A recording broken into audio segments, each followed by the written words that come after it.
on a de nombreuses demandes de visite pour essayer de comprendre pourquoi nous on arrive à être à 100% bio à coût constant, pourquoi on a fait cette régie municipale agricole, comment on l'a mise en place, quelles sont les contraintes, les avantages, etc. Donc on reçoit beaucoup, mais on a souhaité aller plus loin parce qu'en fait, si on fait le bilan du nombre de visites qu'on a eues, le taux d'appropriation du projet après une visite est très faible.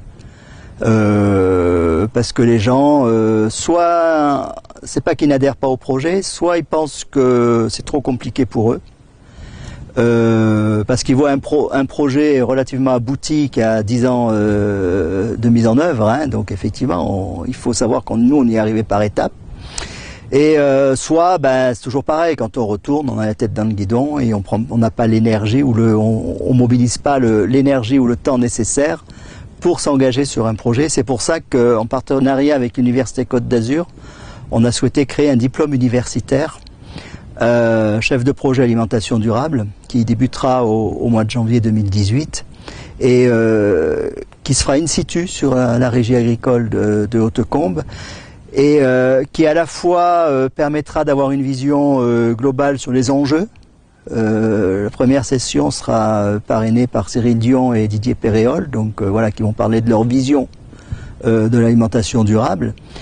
Et après, avoir des universitaires qui viennent poser les enjeux, mais aussi des intervenants très concrets comme Implusbio, comme la ville de Montsartou, sur comment on met ça en œuvre sur une collectivité. Et durant leurs 6 mois de formation, ils auront à faire un diagnostic et à élaborer sur leur territoire le projet, la validation du diplôme universitaire étant la présentation du projet.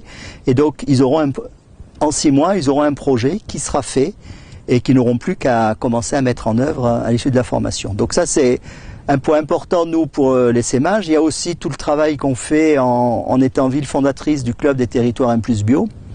On a créé ce réseau de collectivités qui veulent donner une alimentation bio, locale, saine et juste dans leur cantine. Et ces collectivités sont accompagnées par l'association à travers des colloques, à travers de la documentation, à travers d'échanges de pratiques.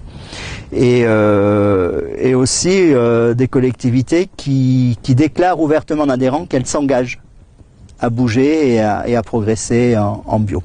Voilà un petit peu comment on travaille le transfert de notre pratique. Tout ça, c'est coordonné par la Maison d'éducation à l'alimentation durable qu'on a créée en octobre 2016, avec un comité de pilotage où on a de nombreux universitaires qui nous aident, qui nous aident à évaluer notre projet, à identifier les leviers pour pouvoir mieux les partager. Il faut savoir que cette maison d'éducation à l'alimentation durable, c'est en fait notre projet alimentaire territorial labellisé par le ministère de l'Agriculture et qu'il finance en partie.